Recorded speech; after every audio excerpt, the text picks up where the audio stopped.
డబ్బు, అనారోగ్యం, ఉద్యోగం, వ్యాపారం, అప్పులతో బాధపడుతున్నారా? మీకోసమే launch your future programme.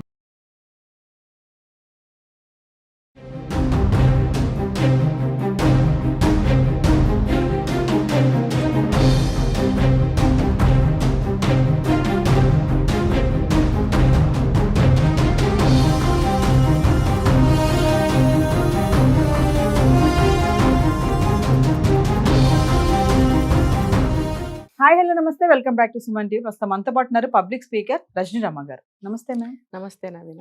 Madam, Pahalgam దాడి గురించి మనం కొన్ని వీడియోలు చేసాం, మాట్లాడుకున్నాం. ఏదేమైనా యుద్ధం అయితే కొంచెం ఆగిపోయింది, ఇప్పుడు నెమ్మది ఇచ్చింది.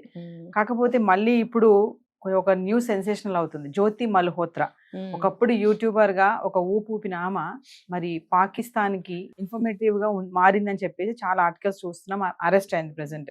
ఒక్కసారి ఆమె గురించి మాట్లాడుకుంటే, జ్యోతి మల్హోత్రా అసలు ఎవరు, ఎక్కడి నుంచి వచ్చింది, ఆమె వివరాలు ఏంటి ఒకసారి మీతో. ఇప్పుడు ఇలాంటి కేసులు చూస్తున్నాం ఈ మధ్య. ఎవరిని మనం నమ్మాలా, ఎవరిని మంచి అనుకోవాలా అర్థం కాని పరిస్థితి అయిపోయింది. ఇప్పుడు ఈవిడ కూడా ఒక మంచి ఫెమిలియర్ యూట్యూబర్. ఈవిడ ఫ్రమ్ హర్యానా.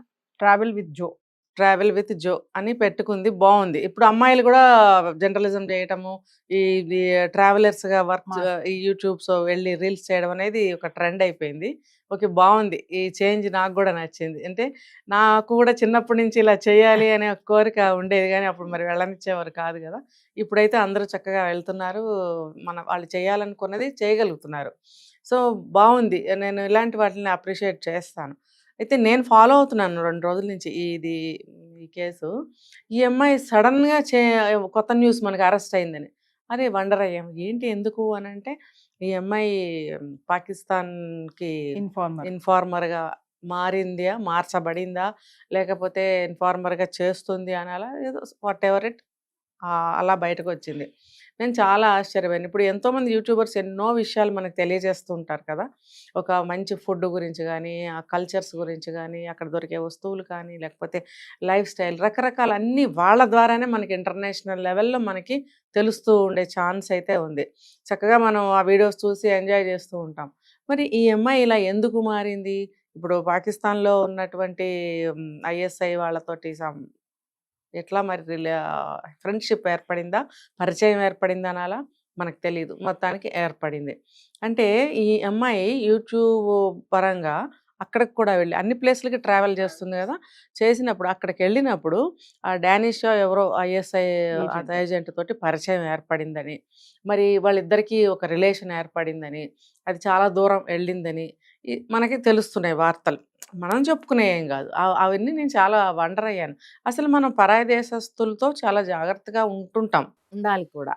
అలాంటిది ఈ అమ్మాయి అక్కడికి వెళ్ళి పరిచయాలు పెంచుకుని మరి ఇక్కడ ఇన్ఫర్మేషన్ అంతా ఇస్తుంది అని. ఇప్పుడు పెహల్గామ్ సంఘటన జరగడానికి ఒక 4-3 నెలల ముందు ఆమె అక్కడ పర్యటించింది అని కూడా మనకి న్యూస్ తెలిసింది. తర్వాత ఆ ఇన్సిడెంట్ జరిగింది అని, అంటే అభిప్రాయాలు, నిపుణుల అభిప్రాయాలు. మనకి ఇంకా సాక్ష్యాలు తెలియాల్సింది ఉంది, ఇప్పుడైతే అరెస్ట్లో ఉంది కాబట్టి. అలాగే ఇండియాలో మన పాకిస్తాన్ ఎంబసీలో జరిగినటువంటి ఇఫ్తార్ విందులో కూడా ఆ డానిష్ అనే అతనితో పార్టిసిపేట్ చేసినట్టు, అక్కడ పాకిస్తాన్ ఒక జాతీయ దినోత్సవం గురించి వీళ్ళు మాట్లాడుకున్నట్టు, అదంతా మనకి ఇన్ఫర్మేషన్ తెలిసిందే. అంటే ఈ అమ్మాయికి ఏంటి అవసరము? క్యాజువల్గా ఫ్రెండ్స్ అయితే అలా మాట్లాడుకోరు, వాళ్ళ లెవెల్కి తగ్గట్టు వాళ్ళకి సంబంధించిన వాళ్ళతోటి ఆ విషయంలో ఇన్వాల్వ్ అయిన వాళ్ళతోటి ఉంటుంది కదా. మరి ఈమెతో అలాంటి సంప్రదింపులు మాటల్లో జరిగినాయి, అంత పెద్ద విందులో పిలిచారు అని అంటే ఉంటుంది మ్యాటర్ అక్కడ. అటువంటి వాటి కోసమే పెద్ద పెద్ద వాళ్ళని పిలుస్తారు, అవసరమైన వాళ్ళని పిలుస్తారు అనేది మనకు తెలుసు. సో మరి ఈ అమ్మాయిని అక్కడ పిలిచినట్టు, ఈ అమ్మాయితో మాటలు జరిగినట్టు మనకి ఇన్ఫర్మేషన్ తెలుస్తుంది. ఇంకా మనకి ఇక్కడ కొన్ని ప్లేస్లు మన ఆంధ్రప్రదేశ్, తెలంగాణకు వచ్చేసి సికింద్రాబాద్ రైల్వే స్టేషన్లో కానీ, విశాఖపట్నంలో కానీ కొన్ని ఆవిడ వీడియోస్ చేసి మనకి టెలికాస్ట్ చేసినట్టు మనం అందరం చూస్తున్నాం. అంటే ఈవిడ ఇంకొక విషయము, ఎక్కడైతే ఈవిడ వీడియోస్ చేసి వాళ్ళకి చూపించి వాళ్ళకి పంపించాల్సిన అవసరం లేదు, పంపించినప్పుడు ఇప్పుడు మనం ఒక సైగ చేయలేము, ఒక మాట్లాడలేము, తర్వాత ఇంకొక మెసేజ్ ద్వారా కానీ మనం చెప్పలేము, తెలియజేయలేము అని అన్నప్పుడు ఒక చిత్రం ద్వారా మనం తెలియజేయచ్చు. అర్థమైందా? ఇప్పుడు చూడండి ఒక చిన్న బిట్ ఆఫ్ ఒక వీడియో మనం తీసుకుంటే ఏదైనా ఒక స్టోరీ గానీ, ఏదైనా ఒక డాన్స్ గానీ తీసుకుంటే అందులో మనకి కీన్‌గా అబ్జర్వ్ చేస్తే చాలా విషయాలు మనకు తెలుస్తుంటాయి. జనరల్‌గా ఎవరు అది చూడరు కదా! డాన్స్ అంటే డాన్స్‌గానే చూస్తాము. పాట అంటే పాటగానే చూస్తాము. ఒక మూవీ అంటే మూవీగానే చూస్తాం. ఇప్పుడు యూట్యూబ్‌లో ఒక ఏరియాని చూపించాలంటే ఆ ఏరియానే మనం చూస్తాం. ఇది ఎవరైతే ఎవరికి పంపిస్తారో ఆ కమ్యూనికేషన్ వాళ్ళిద్దరికే ఉంటుంది. వాళ్ళు వెతుక్కుంటారు అందులో వాళ్ళకి కావాల్సిన ఇన్ఫర్మేషన్ వీళ్ళు పెట్టి పంపిస్తారు ఆ వీడియోలో. సో వాళ్ళకి కావాల్సిన ఇన్ఫర్మేషన్ అందులో దొరుకుతుంది. అలా ఈవిడ చేసి పంపిందని మనకు తెలిసిన సమాచారం. మరి అది తప్పే కదా! ఇక్కడ ఏదో తీసాము, నువ్వు నాకు ఫ్రెండ్‌వి, ఇక్కడ సీనరీస్ ఇట్లా ఉంటాయి, ఇక్కడ లైఫ్ స్టైల్ ఇలా ఉంటుంది, ఇక్కడ ఈ స్టేట్ ఇలా ఉంటుంది అని తెలియజేయడానికి పంపించావా? అది వాళ్ళకేం అవసరం? వాళ్ళకేదో కావాలి. ఆ కావాల్సింది అందులో పెట్టి అందులో పిక్చరైజ్ చేసి, వీడియో తీసి, షూట్ చేసి పెట్టి పంపిస్తారనమాట. అంటే ఈ ఈ ఏ ఏరియాలైతే మనం చెప్పుకున్న పెహల్గామ్ సంఘటనలో ఏవేవైతే పాయింట్స్ ఉన్నాయో, ఆ పాయింట్స్‌కి దగ్గరగా ఈవిడ వీడియో తీయటం జరిగింది. అవి వాళ్ళకి పంపడం జరిగింది. ఇప్పుడు పెహల్గామ్ కూడా ట్రావెల్ చేసింది. అదే స్పాట్ చేసింది. అంటే ఏ పాయింట్లయితే ఉన్నాయో ఆ పాయింట్లని చిత్రీకరించి పంపడం అనేది జరిగిందని చెప్తున్నారు. అలాగే ఇప్పుడు ఇక్కడ సికింద్రాబాదు, విశాఖపట్నం, ఇంకా ఆవిడ ఎక్కడెక్కడ తిరిగిందో అవన్నీ కూడా అలా పంపడం వల్ల ఉద్దేశం ఏంటి, ఇన్ఫర్మేషన్ ఏమన్నా ఉందా అనేది ఇప్పుడు పోలీసులు ఎంక్వైరీ తీస్తున్నారు. సో ఏది ఏమైనా సరే మనకి ఇక్కడ ఏంటంటే ఎవరిని నమ్మటానికి లేదు. ఒక ముసలమ్మల్ని నమ్మటానికి లేదు, అంటే జెంట్స్ అవనివ్వండి, లేడీస్ అవనండి, ఓల్డ్ ఏజ్ వాళ్ళని నమ్మటానికి లేదు. అంటే అలాంటి పనులు చేసేవాళ్ళు అందరు రారండి ఇందులో, చాలా తప్పు ఇది. అలాగే ఒక అందమైన అమ్మాయిని నమ్మటానికి లేదు. వాళ్ళల్లో ఎంతమంది కరెక్ట్ ఎంతమంది కాదో మనకు తెలియదు. అబ్బాయిలు కావచ్చు, పిల్లలు కావచ్చు, ఎవరినైనా సరే వాళ్ళు ఎంచుకోవచ్చు. ఎంచుకుని వాళ్ళ ద్వారా వాళ్ళకి కావాల్సిన పనులు చేయించుకోవచ్చు. కానీ మన ఇండియన్స్ అయ్యుండి మన గొయ్యి మనమే తీసుకుంటే ఇది ఎంతవరకు కరెక్ట్? మరి దేనికి ప్రలోభపడి ఇలాంటివి చేస్తున్నారు అనేది తెలుసుకోవాలి. ఇప్పుడు పట్టుపడితే వాళ్ళు బయటకొస్తారు, శిక్షలుంటాయి, అంతవరకే. పట్టుపడని వాళ్ళు ఎంతమంది ఉన్నారో మనకు తెలియదు కదా!